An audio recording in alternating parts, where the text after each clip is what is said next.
Saudara-saudari, ya ikhwan, saudari-saudari, halo, selamat berjumpa. Yuk kita melawan lupa. Yuk kita mengingat kembali masa lalu.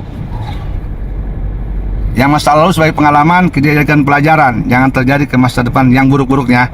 Ya, ingat nggak nih, Indonesia, Nusantara dulu, Nuswantara dulunya, pernah dijajah oleh berapa bangsa? 3 kan?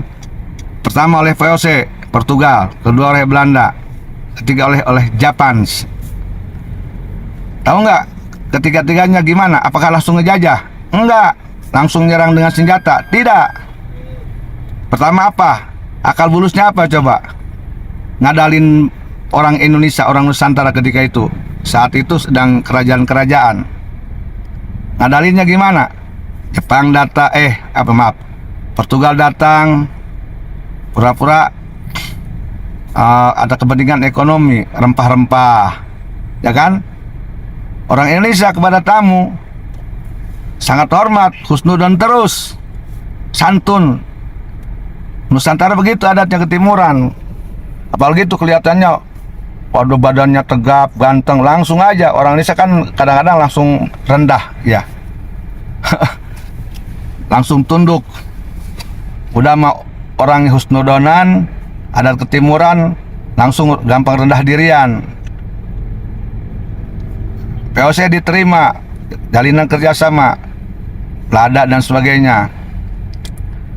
Nah, VOC kemudian keenakan bikin semacam kongsi dagang. Udah tuh dibikin tuh kongsi dagang, otomatis kan membutuhkan lahan, bikinlah terus. Lama-lama tuh kan jadi benteng. Apa bilangnya? Ya ini kan untuk penjagaan, untuk menjaga serangan dari luar di laut. Nggak taunya benteng. Nah kita ini dikadalinnya kena terus. Ya masuk di akal sih. Ya dengan modal percaya aja banyak benteng, nggak taunya ngejajah tuh VOC. Rempah-rempah lada diambil. VOC sudah masanya habis, datang Belanda. Londo datang. Sama Londo. Nah, awalnya perdagangan. Jual beli rempah-rempah. Dari Indonesia bawa ini, dari Belanda bawa apa ke Indonesia. Begitu terus. Lama-lama Belanda juga sama. Ngincer tanah-tanah di Nuswantara. Di Jawa, di mana tanah. Saat itu kerajaan-kerajaan.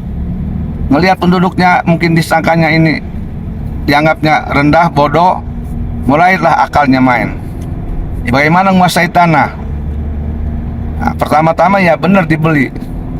Lama-lama bukan dibeli. Kalau dipaksa mau dibeli, kalau nggak mau dibeli dipaksa, diancem. Nggak bisa aja diancem, ya dikadalin, diklaim milik ini tanah milik Bani Al Capon, Al Coro, Al Rantang Runtung ke ulama. Pakai bani-bani. Itu begitu itu diklaim. Ya. Nanti Londo ini mengklaim lagi ada perkebunan kopi rakyat Indonesia. Dibeli nggak dikasih, apalagi diminta. Ya. Lalu bagaimana? Dia dikadalin lagi. Bagaimana caranya dikuasai? Yang penting itu sudah dikuasai. Kebun kopi itu milik Bani Al Lalanjung, Al Pararusing. Begitu terus, kebun kopi, kebun kelapa, kebun cengkeh. Yang tidak diklaim diakui milik dia hanya masjid. Ya, masjid. Ya. Tuh Londo. Nah Londo ini nggak cukup begitu, ada perempuan-perempuan yang cantik. Nah ini pribumi harus mau menikahkan anaknya ke Londo. Tapi perempuan Londo nggak boleh ditikah sama orang Nusantara yang ketika itu kerajaan. Ini dikadalin terus kita nih. Ya ngalah terus, dikalahin terus. Orang rakyat Indonesia ketika itu emang udah budaya dari dulu sampai sekarang juga, emang orangnya percayaan, husnudanan, nggak enakan, hormat selalu ke tamu-tamu, ke pendatang, semuanya begitu hampir rata-rata.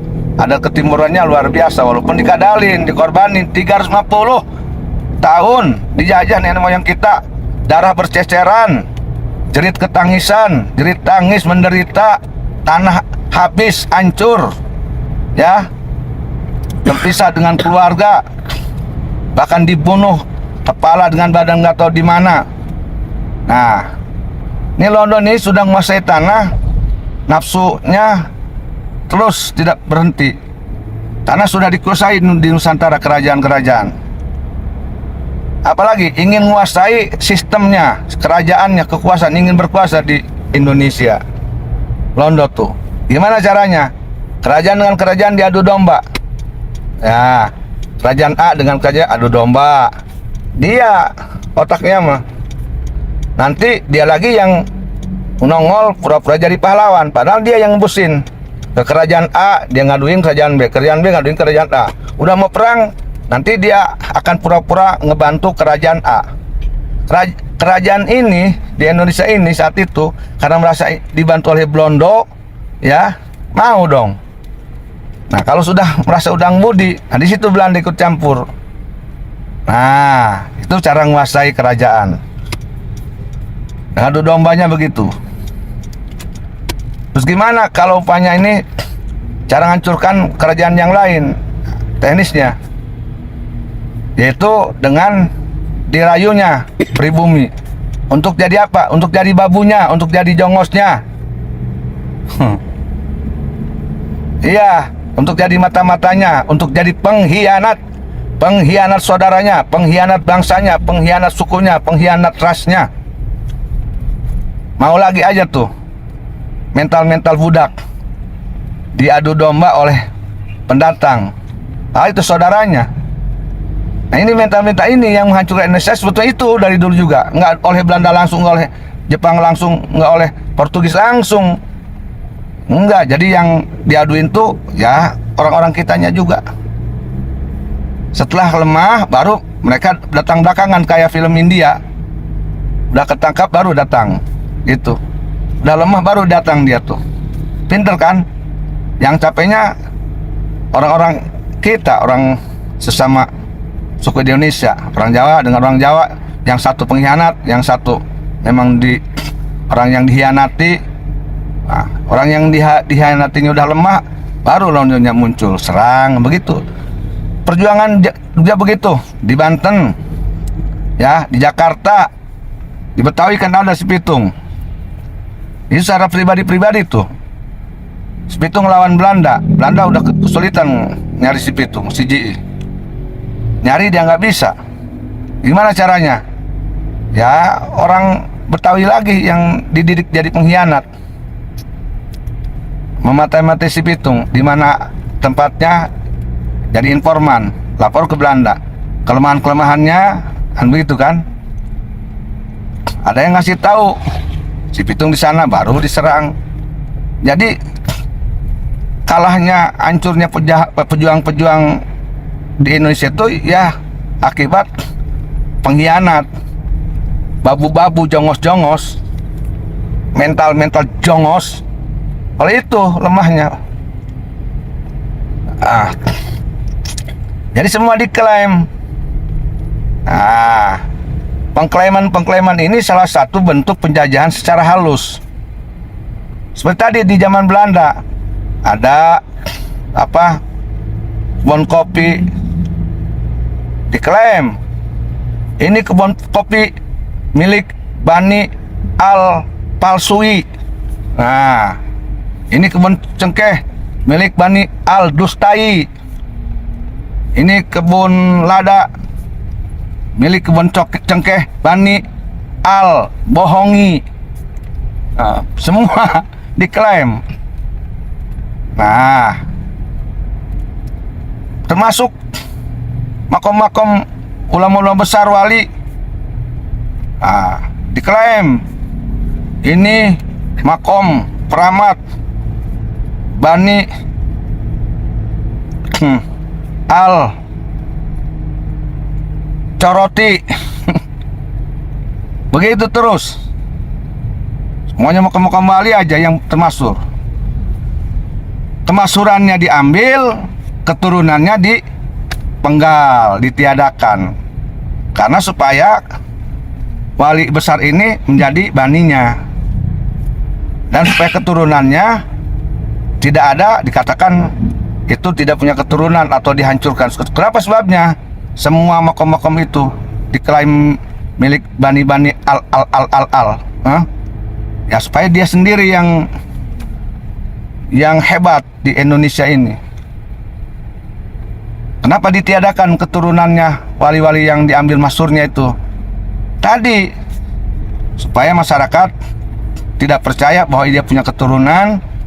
Yang ada ini adalah yang sedang muncul bani al-ilul.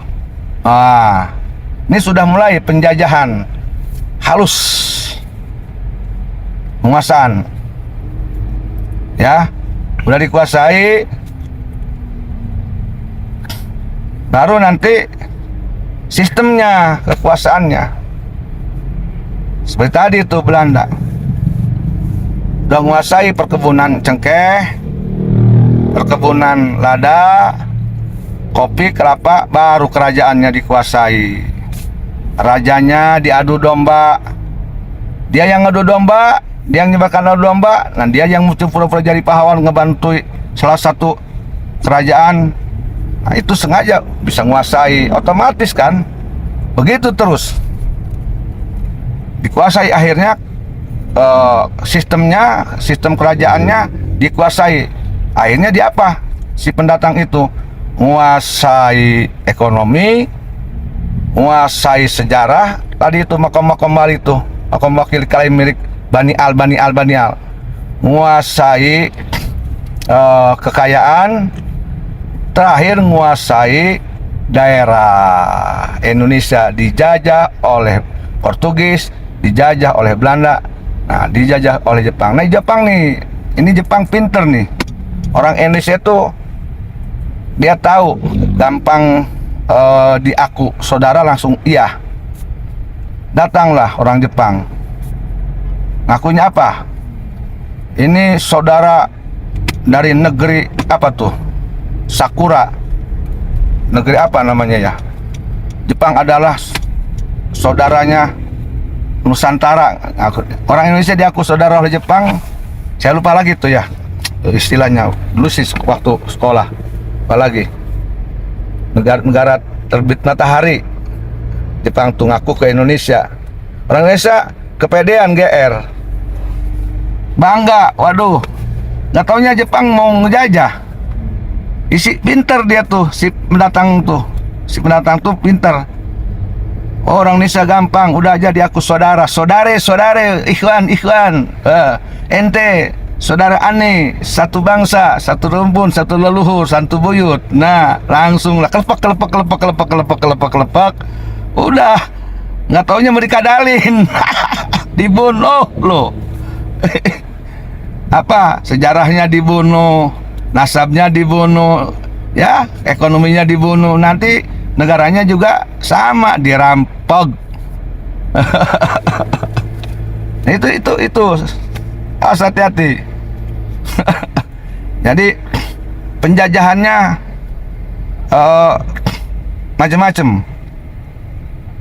Simak aja, Portugis menjajah Indonesia tidak langsung dengan kekerasan, dengan menjual-jual untuk ngebeli rempah-rempah.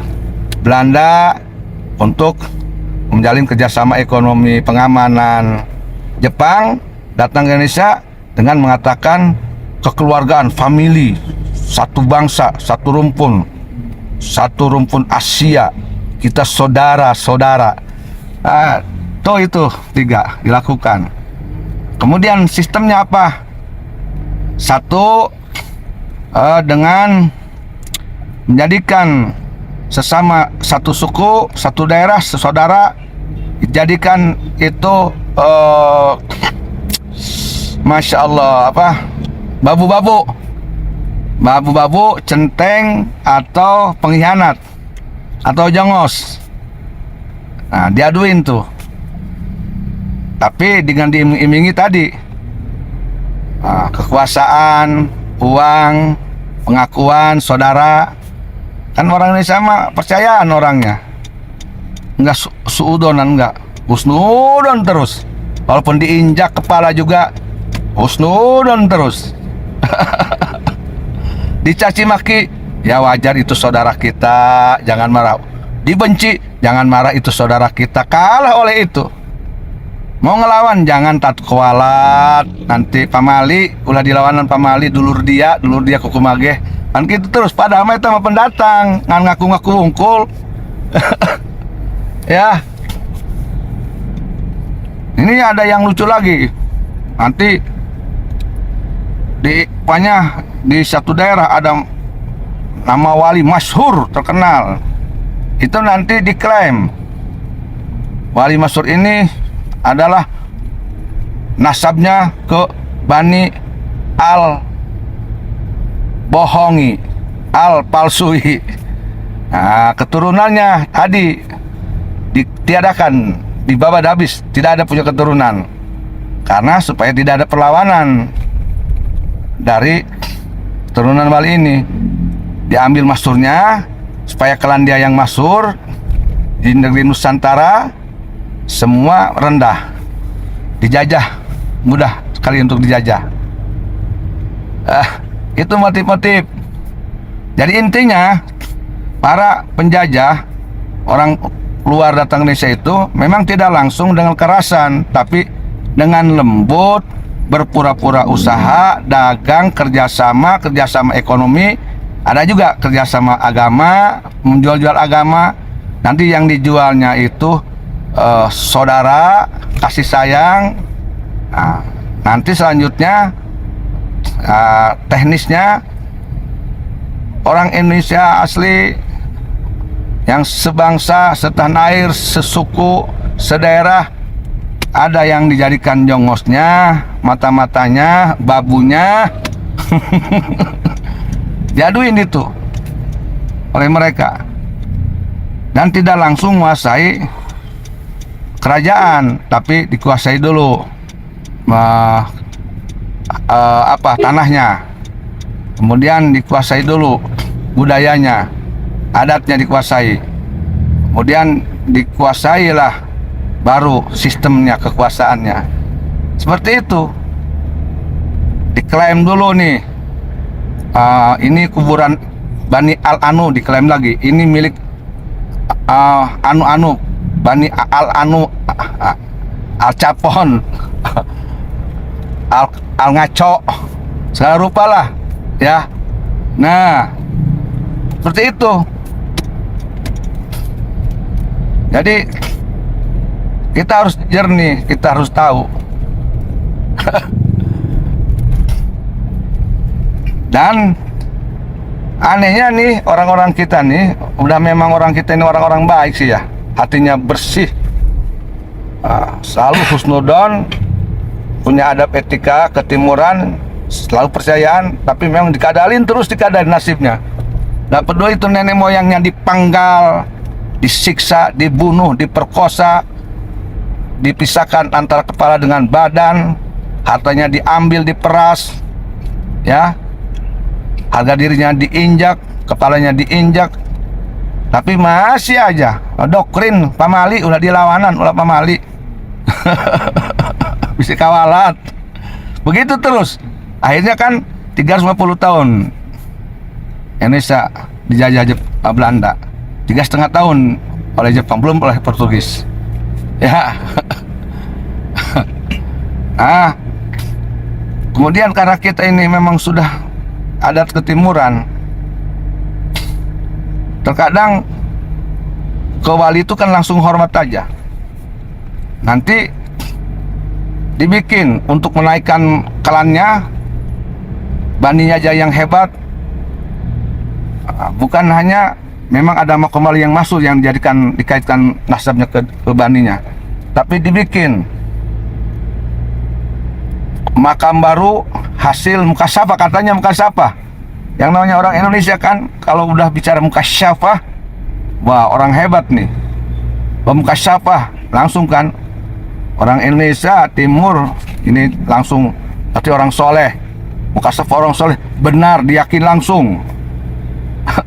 Tapi anehnya ini ada orang yang sering ngomong halusinasi, nggak ngomong halusinasi itu. Ditemukan kuburan-kuburan palsu baru itu hasil mukasyafah, nggak dibilang halusinasi. Ya, percaya aja. Bikin lagi kuburan baru. Kuburan siapa? Ini kuburan Karomat Bani Al, pakai Al lagi itu. Al Barui. Terus begitu. Terus. Nah, dulu di Banten pernah ada tuh, mau ada kuburan seperti itu, kuburan palsu. Nah, biasa makom Bani Al Anu lagi aja. Untung keburu ketahuan, nggak jadi. Itu hasil mukasyafah sang wali. Dipercaya terus. Di Jawa pernah kemarin dibongkar. Itu begitu dulu, menguasai itu dulu, baru deh daerahnya, sistemnya, pemerintahannya dikuasai. Nah ini, jadi kita nih orang Indonesia itu dari dulu dikadalin melulu, dijadiin jongos melulu, babu melulu. Padahal itu Allah sudah ngasih pelajaran. VOC datang bagaimana? Awalnya bagaimana? Nggak dipelajari mungkin ya, nggak diberikan pelajaran. Jepang datang awalnya gimana? Nggak langsung dengan senjata. VOC, Jepang, Belanda nggak langsung dengan senjata, dengan kekerasan, enggak. Ya tadi tuh ada yang dijalin dengan jual beli rempah-rempah, kemudian pengamanan, pengakuan saudara, kemudian dia mengklaim ini sebagai baninya, kemudian menjadikan budak-budak, mata-mata, jongos-jongos, kemudian dengan adu domba, sok jadi pahlawan, sok jadi saudara kayak Jepang kan. Kami saudara Indonesia karena se-Asia, saudara tua negeri matahari terbit gitu kan. Kalau lupa lagi dalam sejarah. Nah itu klaim-klaimnya tuh, modusnya. Ya, akhirnya Indonesia dijajah oleh 3 pendatang asing, Jepang, Belanda, Portugis ya. Portugis dulu, Belanda, Jepang. Terus sekarang nih mau siapa lagi yang mau jajah Indonesia ya? Ini ya sekarang ya. Ada lagi nggak? Nah, tinggal gampang, tinggal lihat aja kita. Siapa yang berperan seperti yang dilakukan oleh Portugis, oleh Londo, oleh Jepang. Nah, itu seperti tadi tuh modus-modusnya ya. Kalau ada, nah hati-hati dong, hati-hati, awas, hati-hati. Harus diingat, Nusantara, kerajaan Nusantara tidak akan hancur sebetulnya, walaupun oleh Portugis dengan senjatanya, walaupun oleh Jepang dengan senjata, dan Belanda. Hancurnya siapa? Oleh karena saudaranya sendiri yang jadi pengkhianat, yang jadi bujang, yang jadi babu, yang jadi jongos, yang tidak punya harga diri. Ya, itu baru hancur.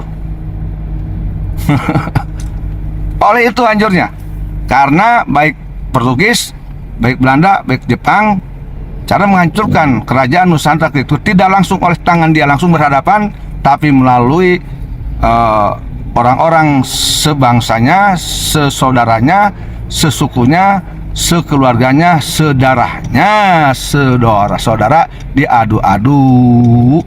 Nah itu pengkhianat itu baru hancur. Mereka duduk senyum, yang perangnya saudaranya, sedara. Ya, apakah ini bisa terjadi zaman sekarang? Ya tinggal lihat aja bagaimana cerdas-cerdasnya kita semua ya. Hei orang-orang yang punya akal pikir, baca oleh engkau apa yang sedang terjadi. Lihat oleh engkau dulu, sekarang, bagaimana nanti ke depan. Kalau engkau bisa melihat yang dulu, nah yang sekarang, yang saya kasih contoh, ke depan kau akan bisa melihat bagaimana nanti misi oknum-oknum terhadap Indonesia NKRI Merah Putih ini. Oke, silakan simak. Silakan simak, saudara-saudari, ya ikhwan, simak ya ikhwan. Ya, assalamualaikum.